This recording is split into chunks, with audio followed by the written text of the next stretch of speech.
So hello friends, आज की कहानी थोड़ी अलग है, थोड़ी डार्क और थोड़ी ज़्यादा ही दिल को हिला देने वाली। इस कहानी को अंत तक सुनना, क्योंकि आखिरी सच वो है जो शायद किसी को जीने ही ना दे। और हाँ, अगर आप पहली बार चैनल पर आए हो तो लाइक और सब्सक्राइब ज़रूर कर लेना। अब चलिए शुरू करते हैं।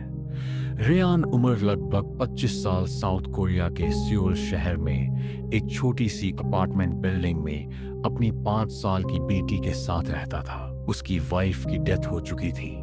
अब उसकी पूरी दुनिया सिर्फ एक ही थी, उसकी बेटी। रेयान रोज सुबह 10 बजे जॉब के लिए निकलता था और अक्सर रात को लेट वापस आता था। इसलिए उसने अपनी बेटी के लिए एक नानी रख रखी थी। वो बहुत कम बोलता था, लेकिन जब अपनी बेटी के साथ होता तो उसका चेहरा ही बदल जाता था। उससे लगता था वो अपनी बेटी को वो सब देगा जो जिंदगी ने उससे नहीं दिया। एक नॉर्मल सा दिन था। रेयान ऑफिस के लिए निकला। लिफ्ट से उतरते ही वो जल्दी में था और गेट के बाहर एक आदमी से टकरा गया। दोनों के बीच थोड़ी बहस हो गई। देखकर नहीं चल सकता क्या? रेयान बिना कुछ ज्यादा बोले वहां से निकल गया। ऑफिस पहुंचकर सब नॉर्मल रहा। शाम हुई। रेयान घर के लिए निकला। रास्ते में उसे याद आया, आज बेटी के लिए कुछ स्पेशल ले जाता हूँ। वो एक पब्लिक फोन बूथ के पास रुकता है और नानी को कॉल करता है। वो सो गई क्या? फोन पर बात चल ही रही होती है, तभी पीछे से कोई आता है और अचानक रेयान के मुंह पर काली प्लास्टिक की थैली चढ़ा देता है। अगला ही पल उसके सर पर जोर का वार होता है और रेयान बेहोश हो जाता है। जब आंख खुलती है तो वो खुद को एक छोटे से कमरे में पाता है। लगभग 10 बाय 10 का कमरा, एक बेड, एक छोटा सा वॉशरूम और एक पुराना सोफा। दरवाजा बिल्कुल बंद, कोई खिड़की नहीं, कोई आवाज नहीं। रेयान घबरा जाता है। दरवाजा पीटता है, चीखता है, चिल्लाता है, लेकिन कोई जवाब नहीं मिलता। वो पूरा कमरा छान मारता है। दीवार, छत, वॉशरूम, कहीं से भी निकलने का कोई रास्ता नहीं। धीरे धीरे उसे समझ आने लगता है वो फंस चुका है। घंटे बीत जाते हैं, फिर रात होती है। दरवाजे के नीचे से एक थाली अंदर ढकेली जाती है। रेयान भूख से टूट चुका होता है। वो थाली उठाता है और बिना सोचे समझे खाने लगता है। उसी वक्त उसके दिमाग में एक ही बात घूमती है, उसे किडनैप कर लिया गया है और ये जगह किसी जेल से कम नहीं। दिन बीतने लगते हैं। रोज सुबह और शाम को खाना आ जाता।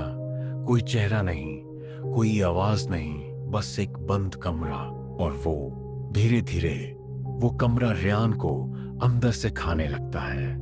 कभी वो पागल जैसे चक्कर लगाता रहता, कभी घंटों हंसता, कभी बिना वजह रोता, कभी 24 घंटे सोता, कभी पूरी रात जागता रहता। एक दिन वो बिल्कुल टूट जाता है और दीवार के पास खड़ा होकर अपना सिर जोर जोर से दीवार पर मारने लगता है। जैसे ही वो अपनी जान देने की कोशिश करता है, कमरे में अचानक एक गैस भर जाती है और रेयान फिर से बेहोश हो जाता है। कुछ देर बाद जब आंख खुलती है तो यूज एक बात समझ आ जाती है, कोई है जो उसे देख रहा है। कोई कैमरा, कोई निगाह। वो कमरे के हर कोने में देखने लगता है, लेकिन कुछ नजर नहीं आता।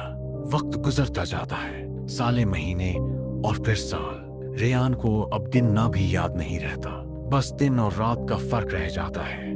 धीरे धीरे 20 साल बीत जाते हैं। उसके बाल, उसकी दादी जब भी ज्यादा बढ़ जाती फिर से गैस छोड़ी जाती, और जब वो बेहोश होता कोई आता, उसके बाल और दादी काट कर चला जाता। इस बात का रेयान को कभी चेहरा नहीं दिखाया गया, सिर्फ एहसास, बस इतना ही। अब रेयान 45 साल का हो चुका था। उसकी आंखों में अब कोई चमक नहीं थी, ना गुस्सा, ना उम्मीद, ना ही बाहर निकलने की कोई कोशिश। एक दिन वो बेड पर लेटे हुए अचानक दरवाजे के पास से आवाज सुनता है। वो उठकर धीरे धीरे दरवाजे के पास जाता है। दरवाजा खुला होता है। रेयान को पहले तो यकीन ही नहीं होता। वो धीरे से बाहर निकलता है। बाहर एक अंधेरा सा हॉल होता है। आगे एक सीधी नीचे जाती दिखती है। वो धीरे धीरे उतरने लगता है। तभी ऊपर से कुछ लोगों की आवाज सुनाई देती है। घबराकर वो पास की खिड़की से नीचे कूद जाता है।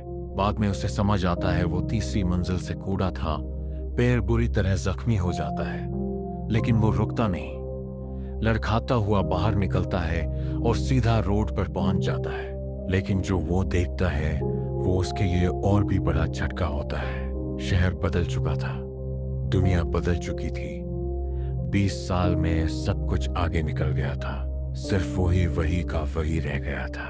थोड़ी दूर चलकर उसे एक छोटा सा रेस्टोरेंट दिखता है। वो अंदर जाता है। अंदर एक बूढ़ा आदमी होता है और एक लड़की जो वेटर होती है। वो खाना ऑर्डर करता है। जैसे ही खाना आता है वो उस पर टूट पड़ता है। लड़की उसे देखती रहती है। फिर उसकी नजर रेयान के पैरों पर जाती है।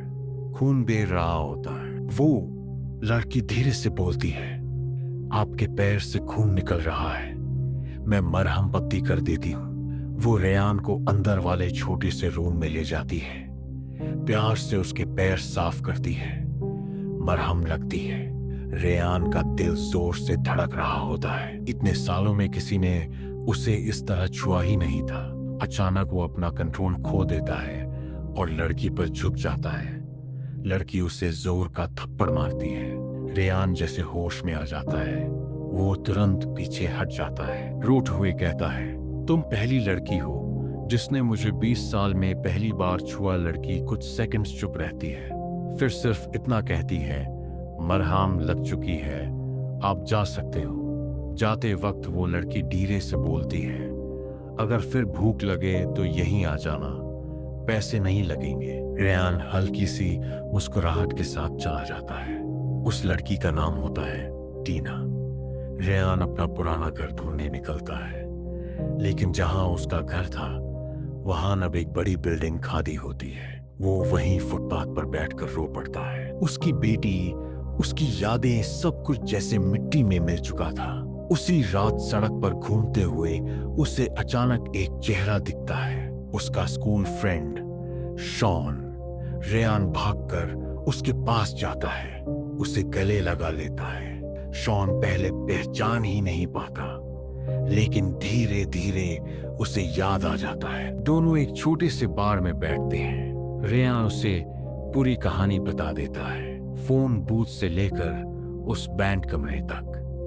20 साल की कैद। शॉन सुन रह जाता है। वो बस इतना बोलता है, अब तू अकेला नहीं है, हम मिलकर पता लगाएंगे किसने ये सब किया। अगले कुछ दिन दोनों सारे डिटेल्स जोड़ते रहते हैं। Location, road, phone booth, near by shops. लेकिन 20 साल पुराने रिकॉर्ड्स मिला बहुत मुश्किल होता है। इसी बीच रेयान का रेस्टोरेंट जाना पड़ता जाता है। टीना से बातें होने लगती हैं। धीरे धीरे एक अजीब सा कंफर्ट डेवलप हो जाता है। रेयान अपनी पूरी कहानी नहीं बताता, लेकिन इतना जरूर कहता है, मैं बहुत सालों से अकेला हूँ। टीना बस इतना ही कहती है, अकेला रहना और तहाँ होना दोनों अलग चीजें होती हैं। रेयान पहली बार खुद को थोड़ा जिंदा महसूस करता है। कुछ हफ्तों में दोनों का मिलना रोज का हो जाता है। एक दिन रेयान टीना को शॉन के घर बुलाता। शॉन काम से बाहर होता है। घर बिल्कुल शांत होता है। बातें होती हैं और बातों बातों दोनों बहुत करीब आ जाते हैं। रात गुजार जाती है। सुबह रेयान की आंख खुलती है। कमरे में 5-6 लोग ब्लैक सूट में खड़े होते हैं। बीच में एक आदमी कुर्सी पर बैठा होता है। शॉन और टीना बांधे हुए होते हैं। टीना के चेहरे पर चोट के निशान होते हैं। रेयान चीखता है, तुम कौन हो? क्या चाहिए तुम्हें? वो आदमी शांत आवाज में कहता है, तुम।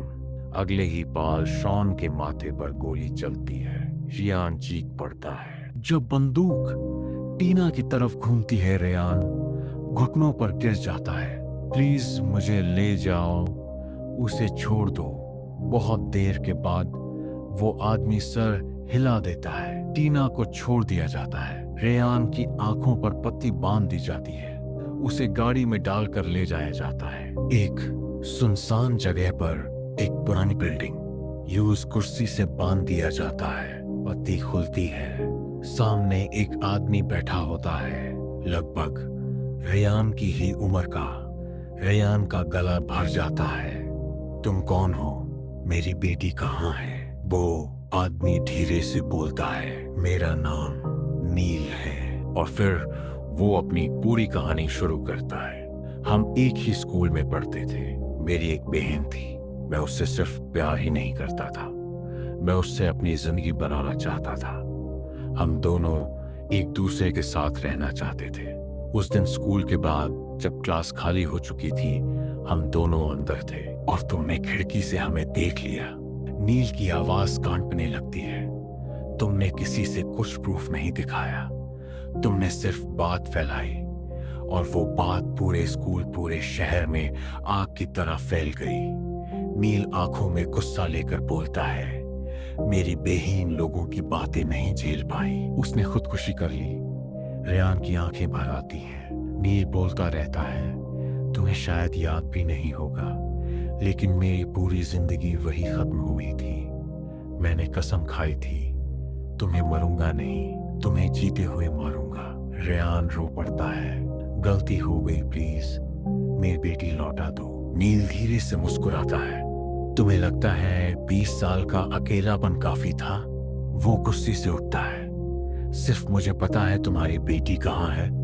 और अगले ही पल नील खुद को गोली मार लेता है। रेयान चीखता रह जाता है। उस वक्त नील की जेब से एक मोबाइल नीचे गिरता है। स्क्रीन ऑन होती है, एक वीडियो चल पड़ता है। उसमें रेयान और टीना उस रात का पूरा सीन होता है।